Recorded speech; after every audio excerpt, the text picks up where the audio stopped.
sino también al hecho de determinadas utilizaciones que si interpretáramos de forma restrictiva la propiedad intelectual no se podrían realizar nunca. Y por esa razón es por lo que, por ejemplo, pese a que dice la ley que la reproducción solo se puede dar con autorización del titular de los derechos, la ley dice sí, menos en el caso del derecho de cita. ¿Por qué? Pues porque esa función social de la propiedad hace que el legislador diga, señores, como la función social de la propiedad también forma parte de su propio objeto, no podemos hacer que este derecho de reproducción sea ilimitado y tan extenso, sino que hay que introducir una serie de excepciones que digan, hasta aquí llegó la esfera del autor y aquí empieza la de los ciudadanos que tienen también un bien jurídico que merece la pena ser tutelado, como es el derecho a la instrucción, a la enseñanza, a la libertad de expresión, a la crítica de lo que ha creado otro, a la parodia, o incluso el derecho de copia privada, que ya veremos después, y que lo que pretende tutelar, teóricamente, es el derecho al acceso a la crítica. Pues bien, en este sentido, lo que ha ocurrido en las legislaciones de todo el mundo es que estos límites de la propiedad intelectual comienzan a estrecharse cada vez más, para que el derecho patrimonial del autor, pero que en la práctica ha sido cedido a empresas, sea cada vez más amplio. Es, por ejemplo, el caso del derecho de cita. La ley dice, sí, usted tiene derecho a impedir que otro reproduzca la obra, salvo en el caso del derecho de cita. Pero ¿qué es lo que ocurre? Que la ley no dice solo usted tiene derecho a citar a otro, que citar no es solo citar un texto, también puede citarse incluso una obra plástica, una obra pictórica, una obra fotográfica, aisladamente, no un fragmento, sino la obra en sí. Pero te dice la ley, siempre que tal utilización solo se realice con fines docentes o de investigación. Esto limita mucho más de lo que puede pensarse.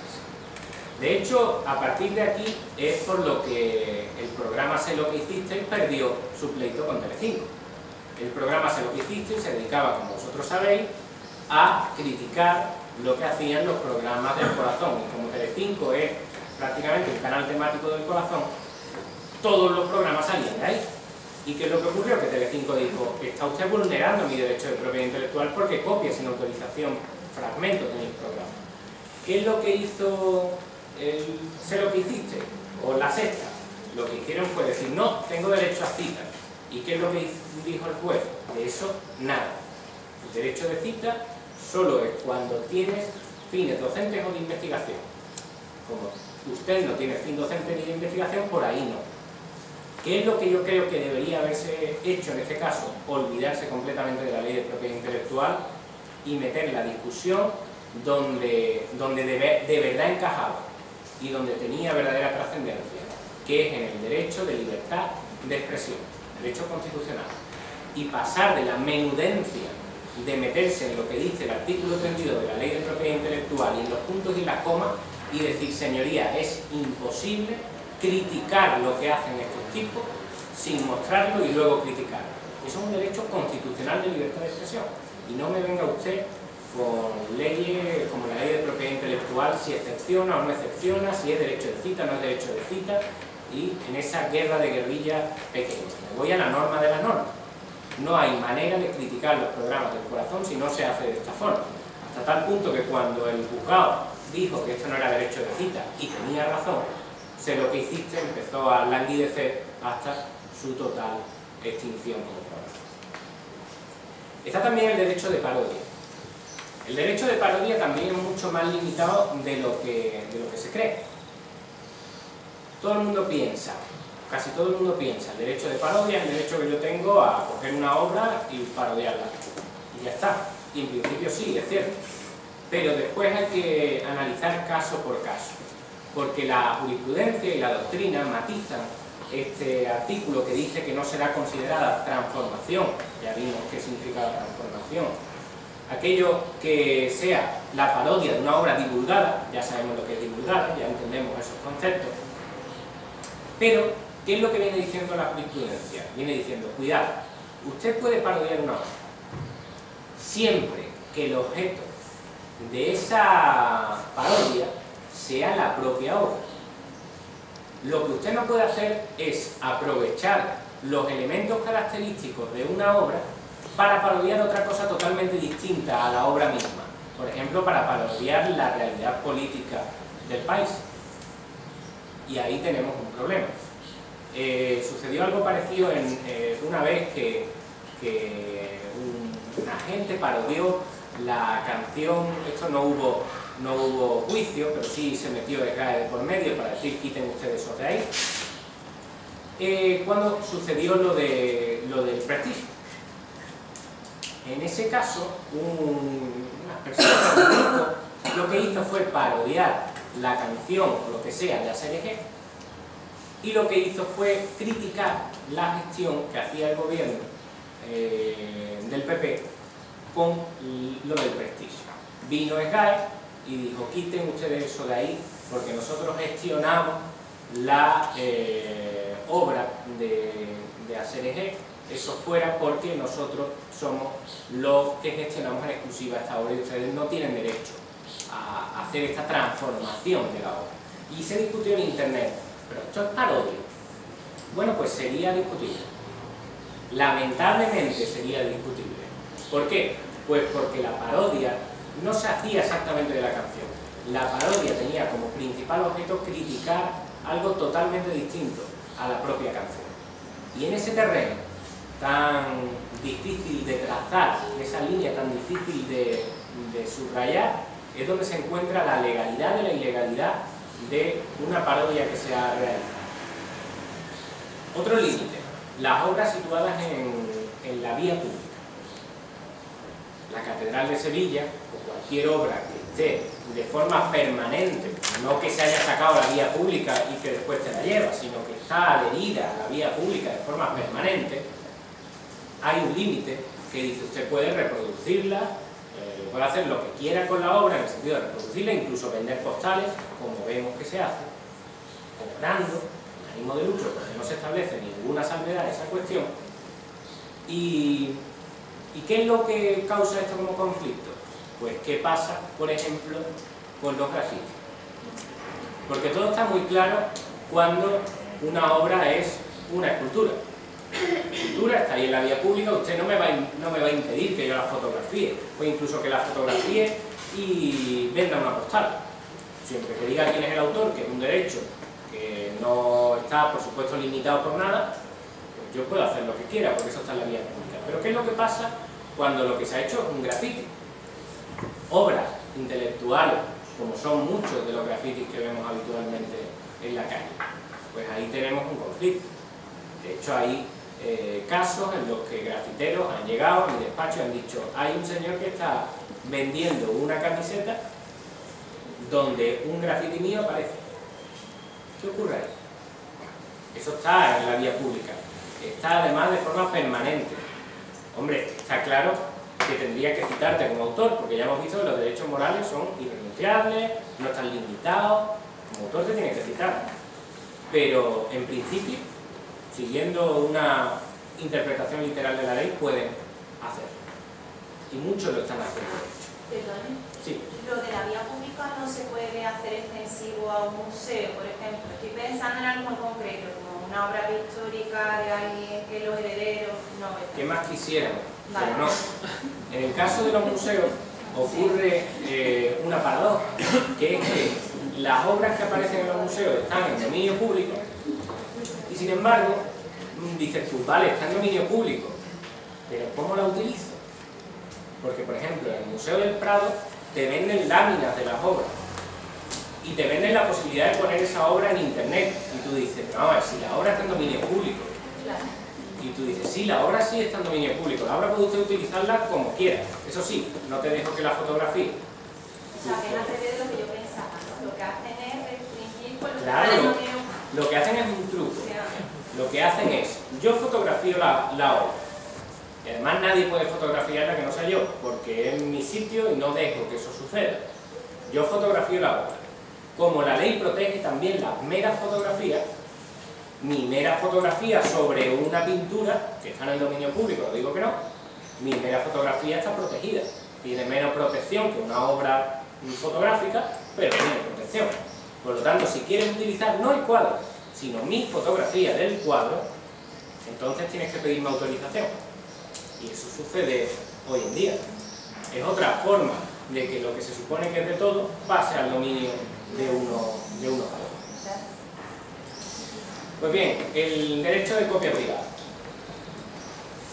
Este es el derecho en el que se ha basado gran parte de la disputa en Internet sobre si es legal o ilegal descargar obras intelectuales. Sí. Antes de entrar en eso, me ha quedado ahí con otras personas. La obra que se considera de la vía pública pero con carácter itinerante, por ejemplo. No estoy bien, perdón. Con carácter itinerante, que no sea de forma permanente. Nada. No se puede utilizar. La ley dice claramente que tienen que ser obras que estén fijadas de forma permanente en la vía pública. De forma permanente. El derecho de copia privada. Antes de la reforma del año 2006, la copia privada que existía es aquella que decía simple y llanamente que se puede copiar una obra sin fin lucrativo y sin propósito de ulterior difusión. Punto. Puedes copiar una obra si no la vas a vender, si no la vas a difundir. Esto se introdujo para poder convalidar las copias de cassette que en su momento eran ilegales, y dijo el legislador, como no hay manera de parar esto, directamente lo convalidamos e introducimos el canon por copia privada para que al menos paguen cada vez que compran algo que sirve para grabar o como soporte para ser grabado. ¿Qué es lo que ocurrió? Que llegó Internet, cambió las reglas del juego, pero la ley seguía diciendo lo mismo.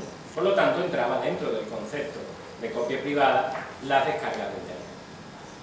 En el año 2006 hacen una reforma legal que dicen vamos a introducir nuevos requisitos para que lo de Internet quede fuera.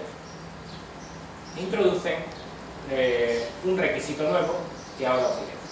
Que la obra copiada ya haya sido divulgada, ese requisito ya existía antes, y ya sabemos lo que significa. Solo puedes copiar una obra que ya haya sido puesta públicamente. Que la copia se realice por una persona física. Esto es un cambio. Antes podía ser por una persona, ahora es solo persona física, no vale que sea una persona jurídica. Tercero, que la copia no tenga uso colectivo ni lucrativo. Eso ya existía. Y el cambio más relevante en el 2006 es que la copia se haya obtenido a partir de obras a las que se haya accedido legalmente. Ese es el cambio clave. No se especifica en la ley que es un acceso legal a la obra. No se dice. Y ningún juez lo va a resolver nunca por las razones que vamos a ver después cuando entremos en los conflictos jurídicos. Por lo tanto, estamos en un terreno de total inseguridad jurídica, porque no sabemos qué es el acceso legal y por lo tanto no sabemos qué va a interpretar un juez como acceso legal y por lo tanto no vamos a saber si las copias que estamos haciendo en Internet son o no copias privadas. Luego diremos cómo parece que se va a resolver esta cuestión. Y un caso práctico. Una vez que hemos visto los límites de la propiedad intelectual, una pregunta.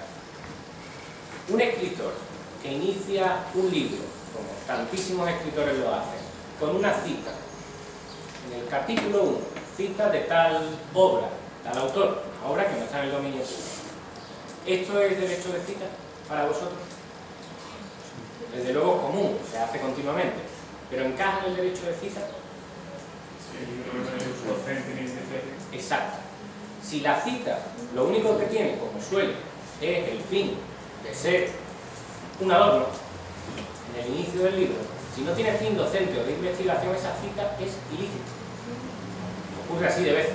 Nunca se lleva a los juzgados, pero podría hacerse si se quisiera. Esa cita, y en manuales de propiedad intelectual te lo comentan como una cuestión puramente anecdótica, pero es así de sencillo.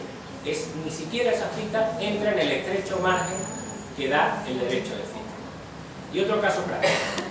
Esto que os voy a poner encaja en algún límite, es más complejo de lo que parece. Bueno, hablando otra vez de eso, vale, dificilísimo. El hashish es legal. Es legal, pero no al 100%. Por ejemplo, no puedes entrar en un restaurante, liarte un porro y ponerte a fumar. Ellos quieren que fumes en tu casa o en sitios determinados. No, bares de hashish, sí, verás, el negocio funciona así. Es legal comprarlo, es legal poseerlo y si eres propietario de un bar de hashish, es legal venderlo. Es legal que lo tengas, pero tampoco importa. Imagínate esto, ¿vale? Si te detiene un poli en Ámsterdam, es ilegal que pretenda cacharte. En Ámsterdam los polis no tienen ese derecho. Oye, ¿qué es? Joder, lo sé, tío. Eso sí te molaría.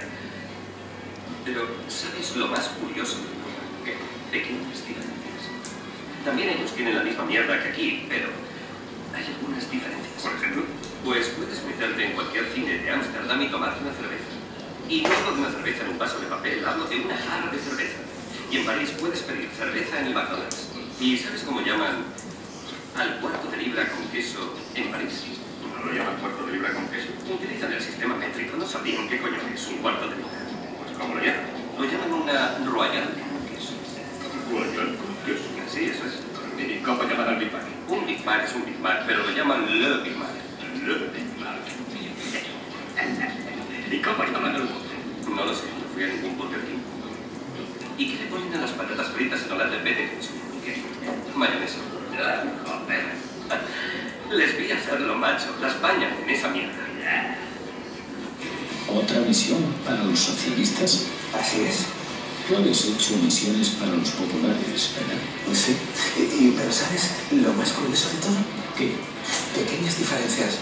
Los dos tienen los mismos marrones, pero hay algunas diferencias. Por ejemplo, Pues si eres del PP, no tienes por qué escuchar cantautores, ¿vale? Pero a cambio tienes que jugar al pádel. Y tampoco puedes llevar trajes de pana. Si eres del PP, llevarás polos con la bandera de España en el cuello. ¿Y sabes cómo llaman a la corrupción en el PP? ¿no la llaman Fidesz? No, eso es en el PSOE. ¿Y cómo la llaman? En el PP la llaman Gürtel. Gürtel. ¿Y cómo llaman a los fondos reservados? Los fondos reservados son los fondos reservados, pero los llaman trajes. ¿Y cómo hacen para imitar? Creo que los del PP tampoco limitan. O sea, que lo mismo que los del PP. No limitan. ¿Y los del PSOE? Tampoco. ¿Me estás diciendo que los del PSOE? No limitan. ¿Y los del PP? Tampoco. ¿Y sabes cómo llevan el jersey los del PP? Anudado al cuello. ¡Tío! Sí, los vi hacerlo, macho. Llevan el jersey anudado al cuello. Estás bromeando, ¿no? Bueno, ¿esto es derecho de parodia o no? Yo diría que no, porque para ser una parodia lo que son las parodias aquí. Claro, estaríamos en ese terreno que comentamos antes. ¿Qué parodia queremos? La situación política del país, la película es un mero vehículo para parodiar algo distinto. Estáis, por supuesto no se ha judicializado y esperemos que nunca lo haga, pero está en ese terreno de incertidumbre. Y esa es la palabra que define la gran mayoría de los actos que friccionan de alguna manera con la propiedad intelectual. Incertidumbre. No se suele saber nunca a ciencia cierta si lo que estamos haciendo encaja en un límite, está permitido, no está permitido, y la gran mayoría de las veces es una cuestión que se va a resolver caso por caso. Bien, ahora vamos a pasar ya a los conflictos jurídicos. Una vez que ya hemos visto las nociones básicas, vamos a ver cómo choca la llegada de Internet con esta concepción tradicional, clásica y literal de la ley de propiedad intelectual. Una vez que llega Internet, todo esto que conocemos, o la gran mayoría o la mayor parte de lo que conocemos, se queda en una cuestión teórica, pero que en la práctica va por otro camino totalmente diferente. Mientras que hay un sector que dice que esa contradicción, que el hecho de que la práctica vaya por un camino y la teoría por otro, lo único que obliga es a intentar buscar métodos de represión para conseguir que la realidad se acomode a lo que la teoría dice.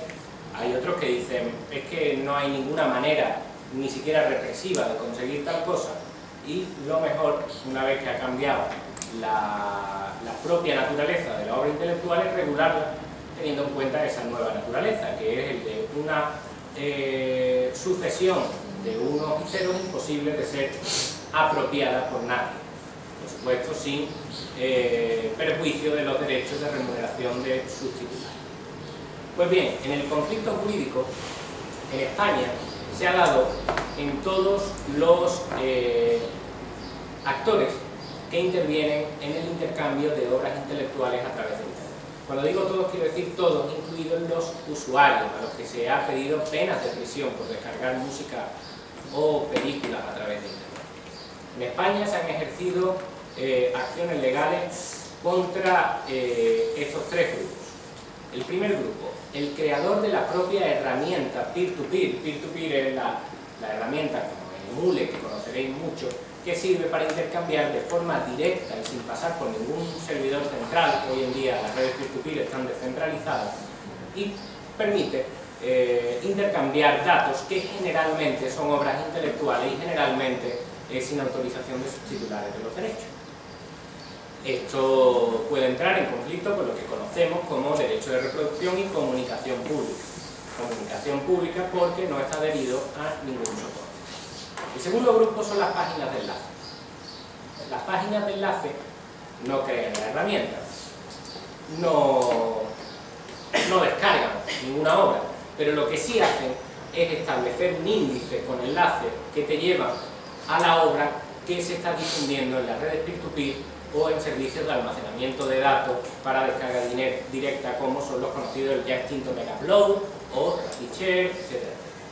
Y por último están los usuarios, que son los que ellos ya sí, de forma directa, están copiando la obra y en ocasiones poniéndola a disposición de terceros desde estas redes peer-to-peer o desde estas webs de almacenamiento de datos masivos.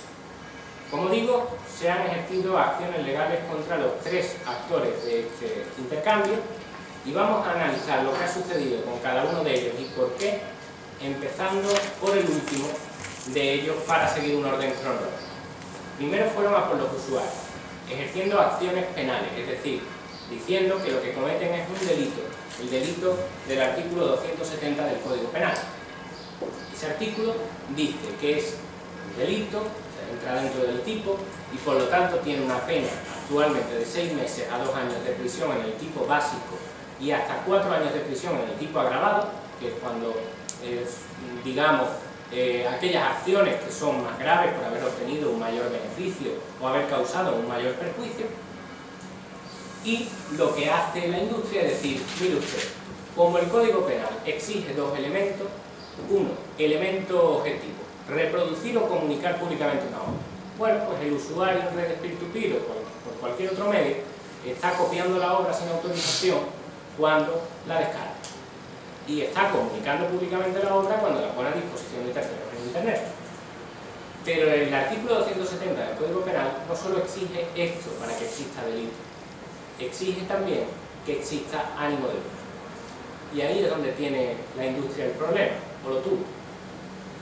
El ánimo de lucro, lo que hace la industria es decir, bueno, pero el ánimo de lucro no hay que interpretarlo de forma estricta y restrictiva, sino de una forma expansiva, de tal manera que cualquier beneficio, ventaja o utilidad que algo te reporte es ya de por sí un lucro y por lo tanto tendríamos el segundo elemento. Tenemos el primero porque usted ha copiado sin autorización, tenemos el segundo porque lo que usted ha copiado le ha dado algún provecho, ventaja o utilidad. Y con estos dos elementos, puesto que se exigen los dos simultáneamente, tenemos el tipo penal y le podemos pedir a usted penas de prisión.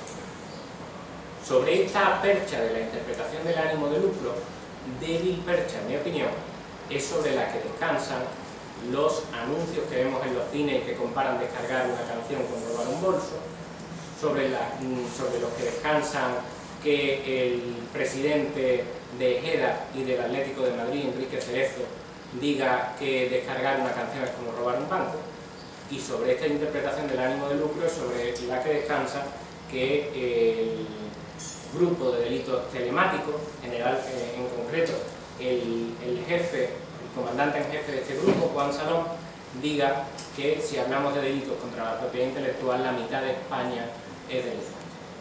Sobre esta percha, como digo, débil percha, es sobre la que descansa esta interpretación. La industria empezó a interpretar así el ánimo de lucro. Aquí tenemos a Pedro Farré, que era el director jurídico de CAE y que ya no lo es y ha desaparecido del panorama por ciertos problemas legales, en los que dice que el top manta es igual que el intercambio de ficheros. Esto se basaba en esa interpretación del ánimo de lucro.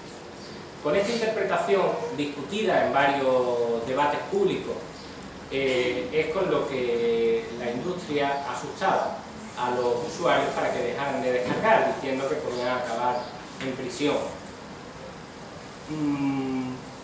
Esto, como digo, se discutió públicamente hasta que se hartó la industria, en concreto ProMusicae, y dijo, se acabó. Vamos a demostrar, por un método absolutamente válido, que esto es un delito. Y lo vamos a demostrar de la siguiente manera, dijo. Vamos a denunciar a una persona en España, a una persona. Y el juez dirá si esto es o no delito. Con este método echado a la pirula de a ver a quién le cae la denuncia, resulta que le cayó un pobre señor de Santander que ni pinchaba ni cortaba en este asunto y le llegó una denuncia de ProMusicae por descargar música de internet. El juzgado de lo penal número 3 de Santander dictó una sentencia en la que resolvía, se le pedía pena de prisión, el fiscal también se adhirió a la petición de la pena, no solo ProMusicae. Se le pedía también una indemnización y una multa. Y el juzgado de lo penal número 3 de Santander dijo que se absolvía al acusado porque, si bien se daba el elemento objetivo de que copiaba sin autorización, no se daba, sin embargo, el elemento subjetivo del ánimo de lucro, que no puede interpretarse de forma expansiva, teniendo en cuenta que el derecho penal, además, rige en el derecho penal el principio de intervención mínima. El derecho penal es un bisturí, no un cañón que intenta atacar cualquier actitud en la que hay otras normas que pueden regular esa misma acción. El presidente de Sony en España, ya expresidente de Sony en España, hizo un análisis de esta sentencia muy sesudo en la Gaceta de los Negocios, donde le preguntaron por qué pensaba del hecho de que se haya absuelto a esta persona por descargar de internet, y él contestó que se puede ser juez e imbécil, y animó a la jueza que firmaba la resolución a que estudiara un poco más. ProMusicae recurrió a la sentencia, pero recayó en una audiencia provincial que tampoco había estudiado nada, y volvieron a absolver a esta persona. Como no quedaron contentos con la primera prueba de este método científico, hicieron una segunda, y lo que hicieron fue interponer una denuncia en Pamplona, a ver si aquí va. Fue en el juzgado de lo penal número 4 de Pamplona donde se resolvió este asunto, y se perseguía a una persona que se había descargado 3.322 películas, todas las de Juanito Navarro, y un número indeterminado de canciones. ¿Qué es lo que dijo el juzgado?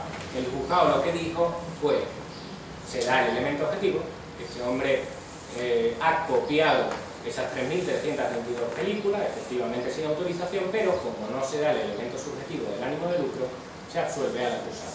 Y así terminó esta pugna en los tribunales penales por parte de la industria con los usuarios. Intentaron entonces en los civiles. La cuestión que tenéis que tener en cuenta en los juzgados civiles es que, tal y como vimos antes la ley de propiedad intelectual, en principio, salvo la cuestión de la copia privada, la ley de propiedad intelectual no dice que el ánimo de lucro sea un requisito para que sea ilícita la explotación del derecho de propiedad intelectual. La ley de propiedad intelectual dice que, en principio, comunicar públicamente y reproducir, salvo en el caso de copia privada, y aquí habría que discutir si lo hay, pero comunicar públicamente sin ninguna limitación, tengas o no ánimo de lucro, porque eso no es un requisito para la vía civil que establece la ley de propiedad intelectual. En ese caso sería una actividad ilícita, y ellos lo que hicieron fue decir, muy bien, vale, aquí no hay ánimo de lucro. Como la ley de propiedad intelectual no lo exige, vamos por la vía civil. El problema que tuvieron es que tenían un listado con varios centenares de números de IP, pero no tenían nombres y apellidos de personas concretas a las que demandar. Como tú necesitas demandar a una persona concreta, lo que hicieron fue pedirle al juzgado que le pidiera a Telefónica que diera los nombres y apellidos que estaban asociados a esos números de IP. Telefónica se negó y dijo, no, la ley dice que solo se pueden dar esos datos en el transcurso de una investigación penal. El juez recibió esa respuesta, vio lo que decía la ley y y dijo, es verdad, eso dice la ley, pero como todavía tengo dudas de que esa ley no sea contradictoria con lo que dicen las directivas europeas, el juzgado no se quedó ahí y elevó una pregunta al Tribunal de Justicia de las Comunidades Europeas, que consistía en lo siguiente: preguntar si lo que decía nuestra ley al respecto, que efectivamente lo decía, que solo se pueden dar los datos asociados a los números esos de IP en el transcurso de una investigación penal, si esa ley contradecía alguna directiva europea. El Tribunal de Justicia de las Comunidades Europeas dijo que no contradecía ninguna directiva europea. Por lo tanto, que nuestra ley era perfectamente válida y en vigor, y que hay que atenerse a lo que ella dijo.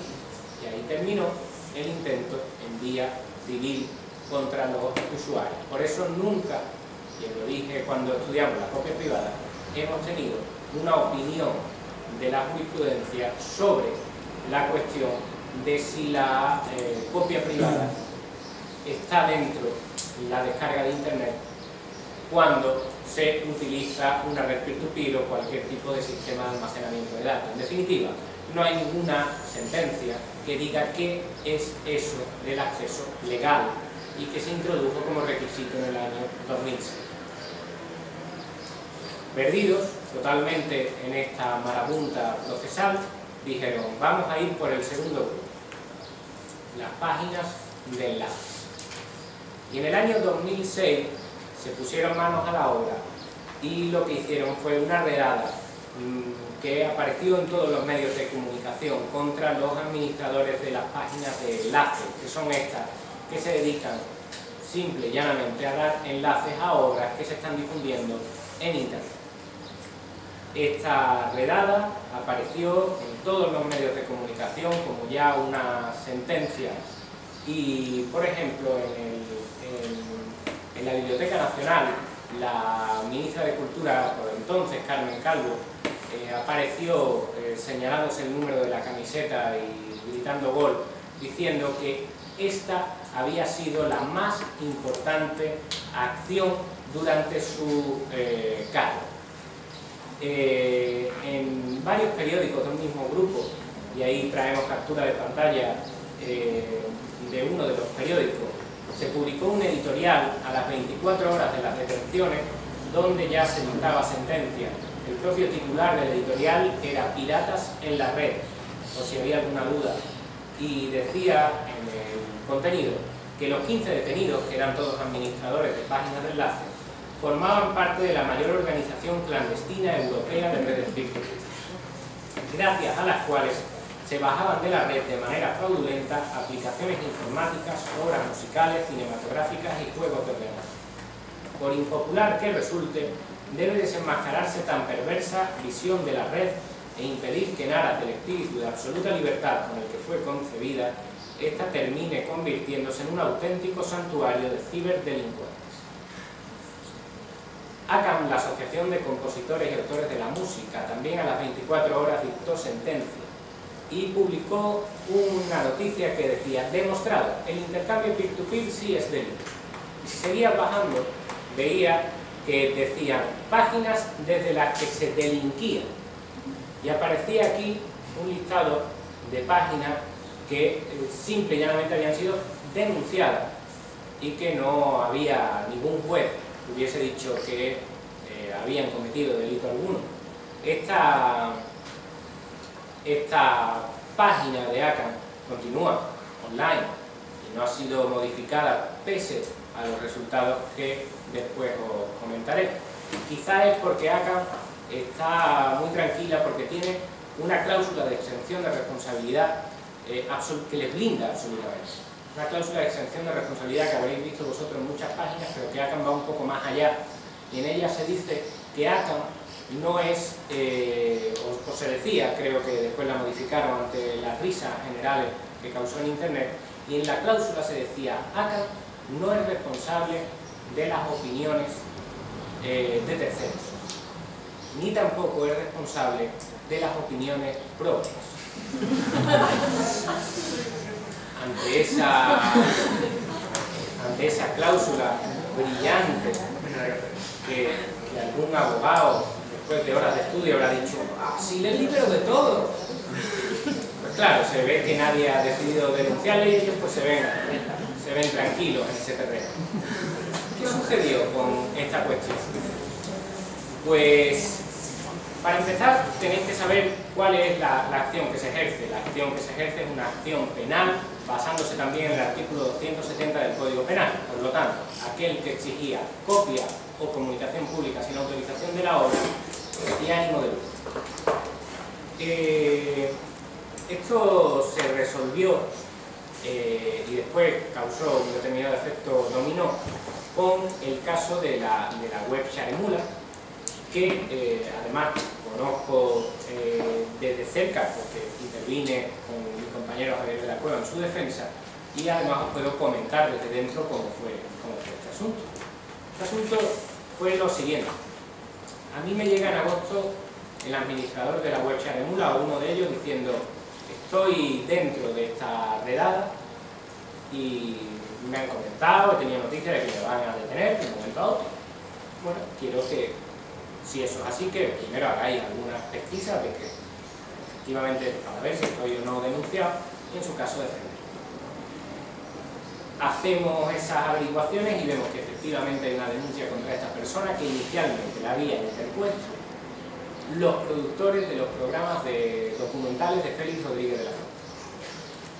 Con eso, nosotros nos venimos arriba, y bueno, yo creo que podemos plantarles cara entre los dos, porque somos dos contra uno, y en un momento dado la policía, que andaba muy sensibilizada con estos temas, mandó una carta a todos los titulares de derecho de propiedad intelectual posibles por si se querían unir al procedimiento, y vaya si quisieran.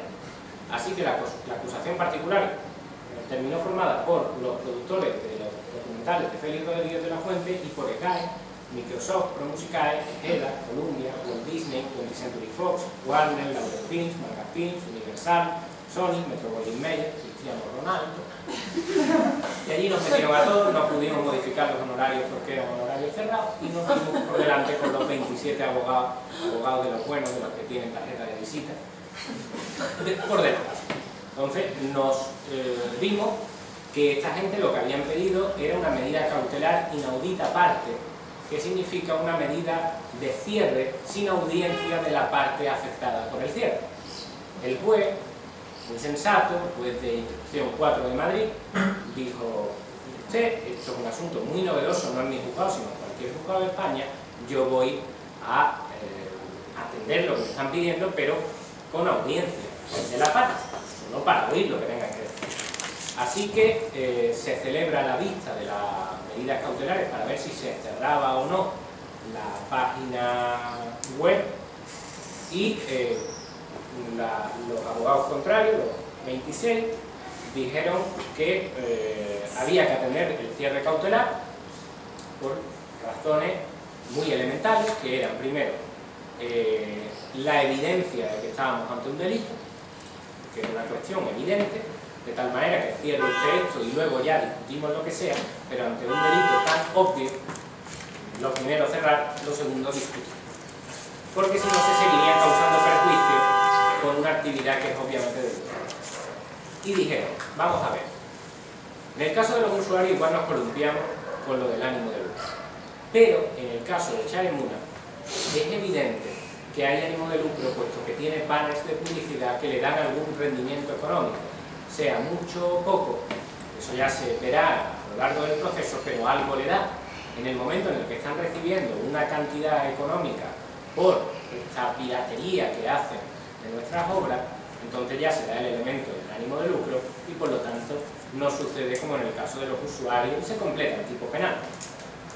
Cuando nos tocó a nosotros, lo que alegamos fue que estábamos totalmente de acuerdo con esa apreciación, que ánimo de lucro en principio hay, puesto que hay banners de publicidad y por lo tanto hay un rendimiento económico, pero lo que no se daba en este caso de páginas de enlaces era el otro elemento, el elemento de copiar o poner a disposición una obra.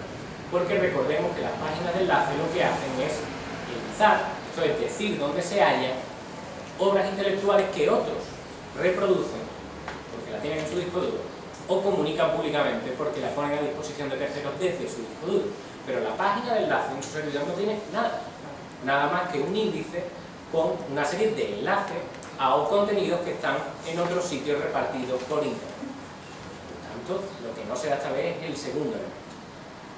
El juzgado dicta un auto por el cual inadmite las medidas cautelares solicitadas, diciendo que la actividad denunciada no era delictiva. Como dijo en el auto de medidas cautelares que no era delictiva la actividad denunciada, nosotros pedimos que archive el caso, que no lo lleve ni a juicio, dado que la actividad denunciada no es delictiva. Por lo tanto, no tiene sentido seguir estudiando una denuncia que habla de hechos que por sí mismos no son delictivos. El juez dicta auto mediante el que sobresee y archiva las actuaciones. Y ahí terminó el primer caso, sin llegar ni a juicio, contra la red clandestina europea más importante de Twitter. Plantearon recurso, obviamente, insistiendo en que Sharemula comete delitos y sacaron una nota de prensa donde lo decían, y además condecoraron en un acto público a los policías que habían llevado a cabo una huida hacia adelante. Cuando plantearon el recurso, nosotros dijimos exactamente lo mismo, y se produjo una cosa anecdótica y curiosa, que es que me llamaron del periódico El Mundo y me dijeron: oye, que hemos tenido acceso al auto, no una sentencia, que pone fin al caso Sharemula, y que qué declaraciones tenéis ante el hecho de que habéis perdido. Me dijo. Y digo, ¿cómo que hemos perdido? Dije, con un hilo de voz. Y dijo, sí, nos lo han dicho en el juzgado, y que habéis perdido, y cuáles son vuestras declaraciones. Y yo no me he enterado de nada, no me ha llegado nada. Con ahí que he hipnoteado, que he llorado. Esas son mis declaraciones, hasta que no la leas. Y dice, bueno, pues voy a esperar que te la notifique y entonces ya me das tus declaraciones. Y yo, sí, estaré deseoso de darte las declaraciones. Llamando a mi compañero Javier de la Cueva, que es de Madrid. Como yo soy de Sevilla, le digo, oye, plántate la Audiencia Provincial de Madrid y mira a ver si esta resolución que ya ha salido. Y Javier, eso es imposible que lo hayamos perdido, porque tenemos toda la razón, es imposible que lo hayamos perdido. Tú no te preocupes, mañana de paso por la mañana. Yo, ¿cómo mañana? ¿Cómo mañana? ¿Tienes algo que hacer hoy? ¿Estás ocupado? ¿De ahora mismo? Que cuando ganamos salimos en internet celebrándolo como idiotas y ahora hemos perdido. Y no, que eso es mentira. Si lo ha dicho un periodista del Mundo, que llevó la investigación esta del 11M, son ellos los que me han llamado. Y dice, mañana bueno. Total, que al día siguiente yo no duermo, espero un tiempo prudencial, llamo a Javier, le digo, oye, ¿has ido a ver la resolución? Y me dice, ¿qué resolución? Digo, la resolución esa donde dicen que nuestra carrera ha terminado, esa resolución. Dice, sí, perdona, que no te llamé. Sí, la acabo de ver, pero es verdad que está lista la resolución, pero que nos hemos perdido, que nos han dado la razón. ¿Cómo? Sí, que nos han dado la razón, que el periodista del Mundo aceptó en lo de que se había dictado una resolución, pero no en que hayamos perdido, aceptó un 50% de la que no es un mal rating para el Mundo. Y entonces así terminó, y así, con susto final y con tensión en los últimos minutos, el caso Sharemula, que, como digo, produjo después una cascada de resoluciones semejantes. Y ellos dijeron, vamos por la vía civil. Y aquí es cuando no tiene ningún sentido la vía civil. Recordemos que la vía civil, la diferencia que tiene con respecto a la penal en cuanto a lo que se prohíbe, es que el ánimo de lucro da igual. Pero es que el ánimo de lucro era lo único que no discutíamos. El ánimo de lucro siempre hemos dicho que existía y nunca fue un problema. El problema es que no se daba ni la reproducción ni la comunicación pública, como fueron por la vía civil, donde lo único que exigen precisamente es la reproducción y la comunicación pública, las sentencias que se dictaron, y aquí tenéis captura de pantalla del membrete de una de ellas, pues dijeron lo mismo. Estas páginas ni reproducen ni comunican públicamente sus obras, por lo tanto, se desestima la demanda que interpuso en este caso esta. Pues bien, lo siguiente que hicieron fue decir, vamos a por el siguiente grupo. El siguiente grupo eran los creadores de la propia herramienta. Aquí lo que se hacía era fijar ya el objetivo en el último eslabón de la cadena y decir, muy bien, con los usuarios no, con la página de enlace no, con el tipo que ha creado la máquina de copiar, contra ese sí. Y entonces le interpusieron una demanda, por lo tanto se inició la vía civil donde a un informático y a sus empresas le pidieron 13.060.000 euros por los perjuicios presuntamente causados por esta herramienta que era la red peer-to-peer, Blaster, Manolito y Violeta. Estas tres herramientas creadas por el informático Pablo Soto consideraba la demandante, que eran las 4 medios discográficas Compro Musical, consideraban que vulneraba la propiedad intelectual. Nosotros aquí lo que hicimos fue decir que para nada existe una vulneración del derecho de propiedad intelectual, y ya intuiréis por qué, y es por el hecho de que la ley de propiedad intelectual dice que solo existe vulneración cuando hay una reproducción, una distribución, una comunicación pública o una transformación de una obra. El que crea la fotocopiadora, por poner un ejemplo, ni reproduce, ni distribuye, ni comunica públicamente, ni transforma la obra, por mucho que esa herramienta sirva para hacer algunas de estas cosas. Por lo tanto, el que crea la herramienta peer-to-peer, lo que hace es simplemente crear la herramienta que sirve para copiar, que sirve para realizar estas acciones, autorizadas o no. También puede darse que lo que se esté intercambiando sea música Creative Commons, como antes dijeron, o esta conferencia, que tiene también licencia Creative Commons, como veréis al final, o una clase de un profesor. No tiene ni por qué ser música, ni tiene por qué ser música protegida. Pero eso no es lo más relevante. Lo más relevante desde el punto de vista jurídico es sencillamente que la ley de propiedad intelectual lo único que castiga son los actos que esa herramienta, que con esa herramienta se pueden realizar, pero no fabricar la herramienta. Por esa razón una fotocopiadora no es ilícita su construcción, por las mismas razones que una red peer-to-peer tampoco lo es. La ley de propiedad intelectual, sí tengo que decir, que introduce una serie de artículos, aquí están nombrados, 102, C, 160, 162, donde se especifica que hay algunas herramientas que están prohibidas. Pero ¿qué herramientas son esas? Las herramientas que sirven para desproteger las obras intelectuales. Ahí sí, ahí el legislador, como excepción a la regla general, dice, muy bien, usted no copia, pero usted crea una herramienta que está específicamente dirigida a desproteger obras intelectuales. Por lo tanto, el hecho de crearla, e incluso solo de tenerla, es ya un inicio. Pero no las redes peer-to-peer, que no están para nada incluidas. Sí. Sí, yo te quería preguntar si tú sabes el proyecto de ley ya, esto de proyecto, ¿no? El proyecto de ley, ¿no? La ley Lasalle y tal. Sí, ¿qué tendencia tiene? Si la de corregir estas lagunas, digamos... Vamos a ver, está al final de esta presentación. A ver. ¿No se puede imputar el tipo como inductor o valor necesario al disponer de una...?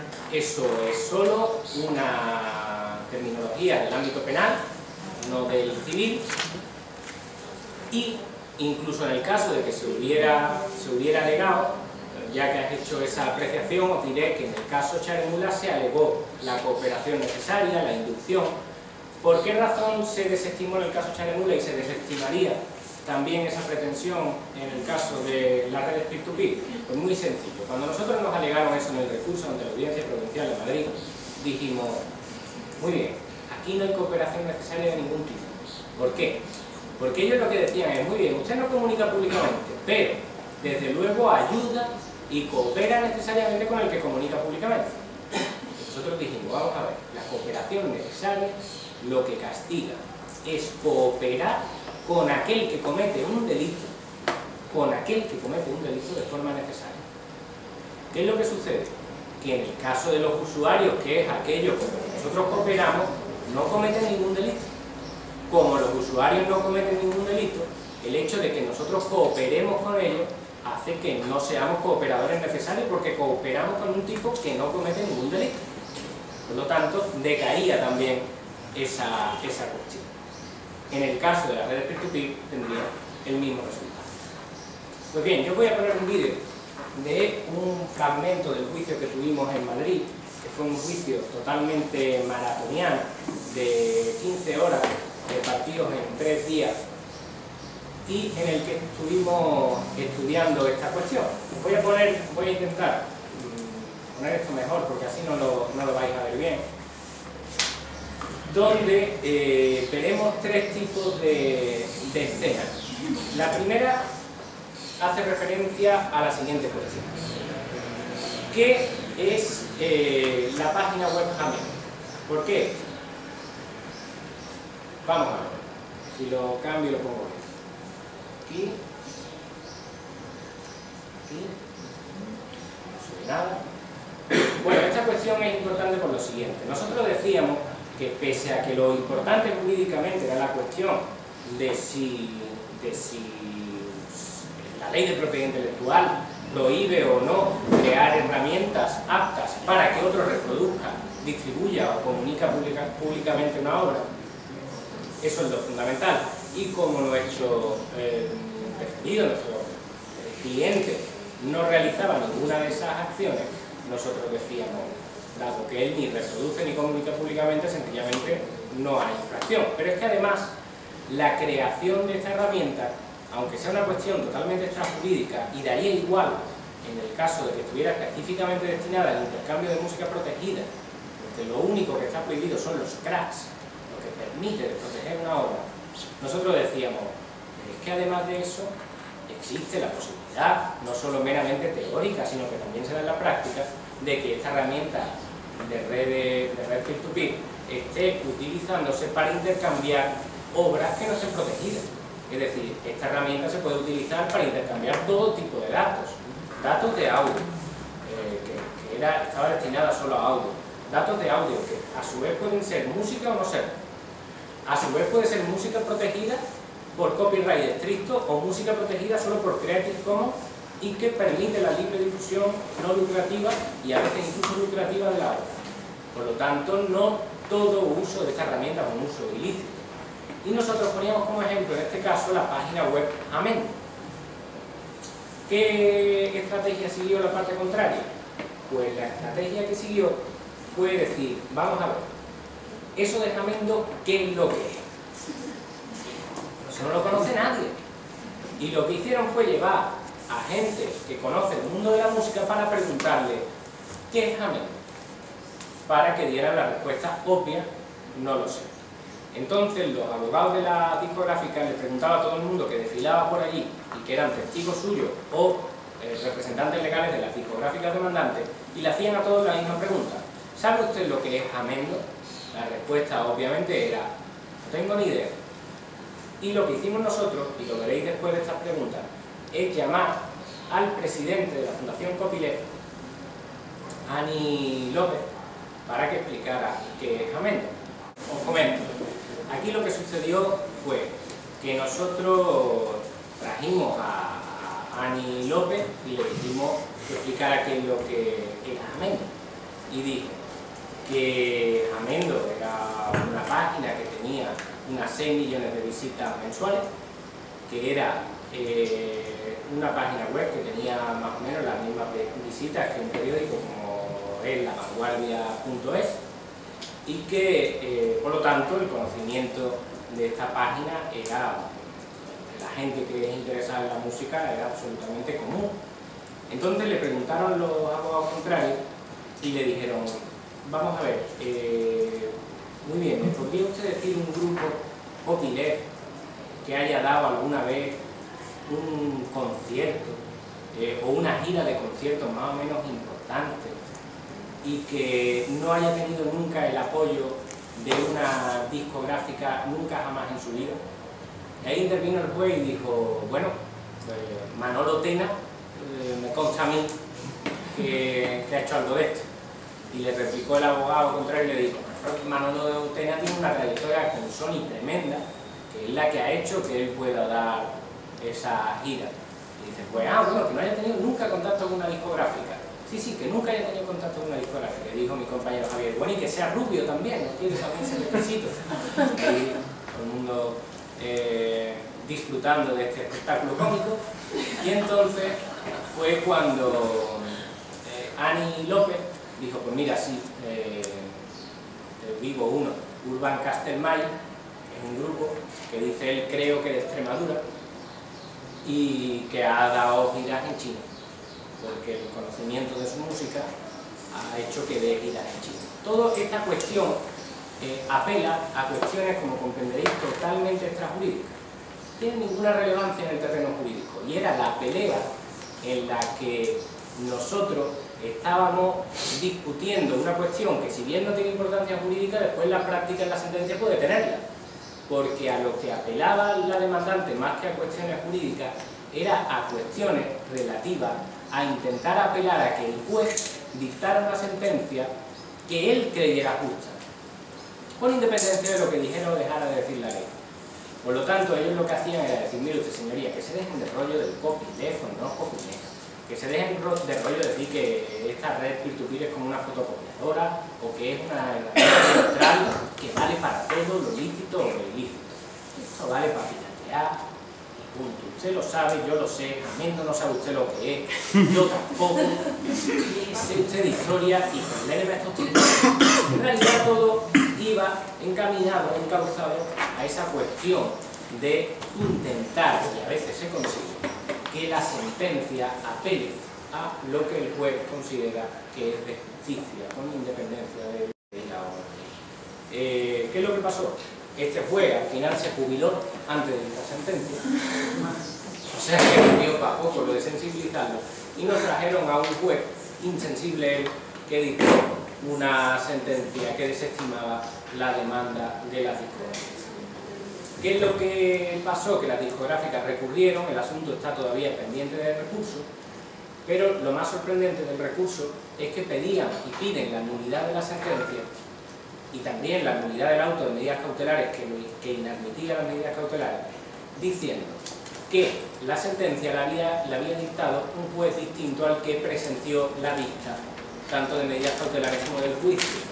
Y la ley dice que la sentencia la tiene que dictar el mismo juez que está en la vista del juicio o de medidas cautelares. Lo que nosotros alegamos fue, eso es verdad, pero es que este juez nuevo nos llamó al juzgado para repetir el juicio, nosotros fuimos allí y nos dijo, ¿quieren ustedes, en lugar de repetir el juicio de 15 horas que nadie tiene ganas y que está grabado en vídeo y yo lo puedo ver en mi casa, ¿quieren ustedes que ratifiquemos aquí simplemente lo que ya se dijo allí?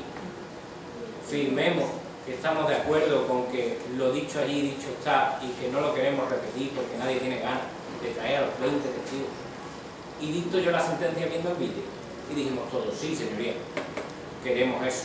Y todos firmamos un acta donde dijimos, aquí no se repite este juicio para nada. El juicio está grabado en vídeo, que lo vea este señor en su casa y dicte sentencia.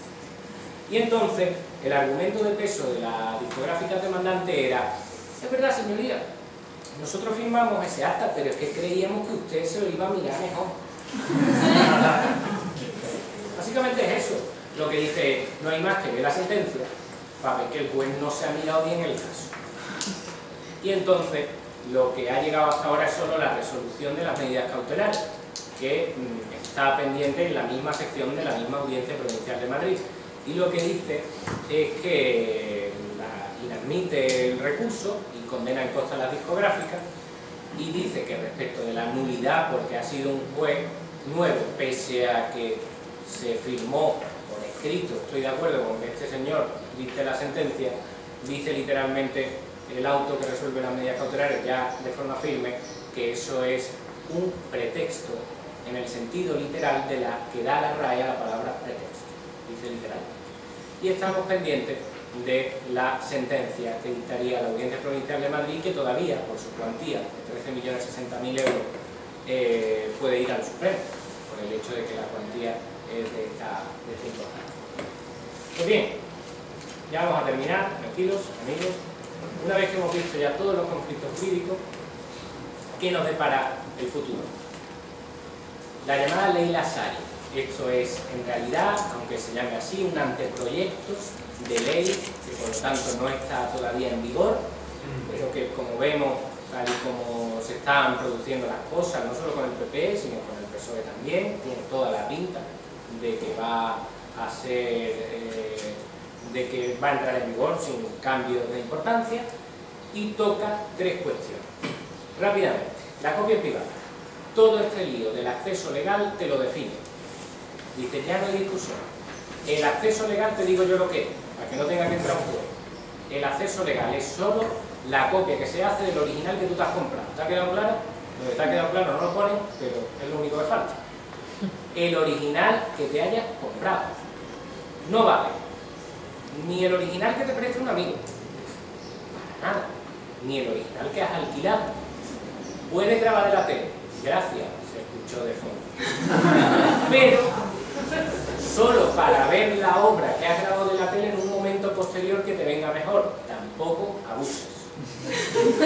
Es decir, pero es que lo dice la ley así, para ver en un momento que sea más oportuno. O sea, la ley no puede ser más de brocha gorda. Tú lo puedes grabar y luego cuando vuelvas del trabajo, pues te ve un príncipe Pacolina. ¿Está? Luego lo borras, no te lo queden ni te hagan una biblioteca. Eso en cuanto a la copia privada. La Comisión de Propiedad Intelectual es la que crea la ley SINDE. ¿Y qué es la ley SINDE, amigos? Pues la ley SINDE es, que ya está en vigor, esa que hace lo siguiente. Dice, vamos a ver, los jueces están diciendo que las páginas de enlace no cometen ninguna infracción. Pues llega la ley SINDE, que no cambia las normas del juego, sigue siendo no infractor el que enlaza, y cambian directamente al árbitro de la contienda. Y lo que hace es meter como árbitro a un órgano del Ministerio de Cultura, el mismo que aplaudió en la Biblioteca Nacional las detenciones, para que sea ahora, y de hecho es, el que decida sobre estas cuestiones en un procedimiento administrativo creado al efecto. Ahora son ellos los que deciden si las páginas de enlace infringen o no infringen, y que decir tiene que el criterio que está teniendo la Comisión SINDE es muy distinto, de hecho opuesto al que estaban teniendo los jueces. Y estamos recibiendo de la Comisión SINDE ya notificaciones donde se dice usted está enlazando, y yo creo que eso es una vulneración de un derecho de propiedad intelectual, pese a que los jueces decían lo contrario. ¿Qué hace la futura ley Lasalle? Pues lo que hace es decir, a mí me parece poco esto de la Comisión SINDE, y como la Comisión SINDE solo tiene facultades para retirar contenido, vamos a darle más poder, y lo que les permite ahora es reforzar a la Comisión, constituyendo todo un procedimiento sancionador, mediante el que la Comisión podrá poner también multas a las páginas que estén realizando a su juicio infracciones de propiedad intelectual. La Comisión puede también, si está infringiendo a su juicio una página que está en una jurisdicción distinta o con un servidor fuera, puede bloquear desde España el acceso a esa página extranjera. Bienvenido a China. Y por último, regulan las páginas de enlace ya expresamente de una forma para evitar que la Comisión de Propiedad Intelectual vaya por ahí prevaricando. Lo que hacen es decir, vamos a ver, ustedes prácticamente estáis aquí para cerrar páginas de enlace, pero resulta que los jueces dicen que las páginas de enlace no infringen y la ley dice que no infringen. Esto os pone en un dilema, así que cambiamos la ley, no te preocupes, y metemos aquí que ahora las páginas de enlace sí infringen. Si vosotros leéis lo que dice la Comisión de Propiedad Intelectual y veis la ley, veréis que es prácticamente una copia literal de los argumentos que nos encontramos en esta etapa pre-ley Lasalle, pues es una transposición literal de esos argumentos, pero esta vez con una base legal y con una modificación concreta. Se dice todo lo que dice la ley, la Comisión SINDE sin tener la ley Lasalle. Por ejemplo, que cuando quita la Comisión SINDE un enlace, no solo se quita ese enlace, sino que se hace recaer en la persona a la que le hace quitar el enlace la obligación de quitar todos aquellos que dirijan al mismo contenido, aunque estén en sitios distintos. Imaginaos casos como por ejemplo Menéame, que básicamente es una página que se dedica a enlazar y que está alimentada por las contribuciones masivas de sus propios usuarios. Si tuviera que estar mirando cada vez que un usuario ha mandado un enlace a un contenido que ahora se considera una infracción con la ley Lasalle, y te dice la Comisión SINDE ese enlace lo quitas. Pero no es esa la única obligación que tienes de quitarlo. sino que está usted obligado a supervisar todos los enlaces que manden sus usuarios y que lleven al mismo contenido. En la práctica es imposible. También hay una modificación que es el que ve en el Código Penal. Gallardón, que está on fire, está modificando el Código Penal y lo que ha hecho es ya pues ir a por todas y tipificar de una forma también de brocha gorda a las páginas de enlaces, pero ni siquiera de una forma refinada, entre comillas, como se pretende con la ley Lasalle, sino que en el nuevo Código Penal, donde antes decía el que reproduzca con ánimo de lucro, ahora dice el que reproduzca con ánimo de lucro, pero aquel que facilite el acceso también está dentro del tipo penal. ¿Qué es lo que ocurre? Que facilitar el acceso, desde luego una página de enlace lo hace, no hay duda alguna, pero no solo una página de enlace. Facilitar el acceso es casi cualquier cosa, de ahí el hecho de que sea una descripción del tipo donde puede encajar prácticamente cualquier cosa. Por ejemplo, hace no mucho la revista Cinemanía, creo que era, se dedicaba a decir cuáles son las palabras clave que debes poner en YouTube para acceder a una determinada escena de una película que estaba en YouTube y que podía estar perfectamente, y de hecho generalmente lo está, sin autorización de los titulares.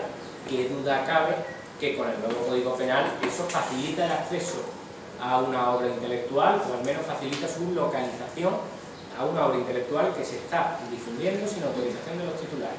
Cada día sin mucha dificultad en el tipo penal que pretende el nuevo Código de Gallardón. Y lo que también hace el nuevo Código Penal, si entra en vigor, es aumentar las penas. Donde antes decía hasta 2 años en el tipo básico, ahora dice hasta 3. Donde antes decía hasta 4 años en el tipo agravado, ahora dice hasta 6. Se da la circunstancia de que el tipo básico, solo con el tipo básico, teniendo en cuenta que el facilitar el acceso a una obra intelectual con lucro directo o indirecto, encajaría ya en el tipo, pues eso tendría hasta 3 años de prisión. Esa pena hace que facilitar el acceso, teniendo publicidad, por ejemplo, en tu blog, a una obra intelectual, tenga más pena que el acoso sexual realizado por el jefe a una trabajadora que está subordinada al mismo. Es más pena incluso que si una productora de cine porno se va a una guardería donde exhibe sin ningún ánimo de lucro sus obras a los que están en la guardería, pues eso tiene menos pena que si yo desde un blog con publicidad enlazo a canciones infantiles. Tiene menos pena. ¿Por qué? Pues porque la perversión de menores tiene menos pena que lo que pretende el Código Penal de Gallardón. Para terminar, una reflexión final. El ministro de Cultura, Wert, dice que las leyes de propiedad intelectual quedan obsoletas a los 3 meses de su entrada en vigor. Yo creo que es muy optimista y creo que las leyes de propiedad intelectual quedan obsoletas a los 3 meses de pensarse para que entren en vigor.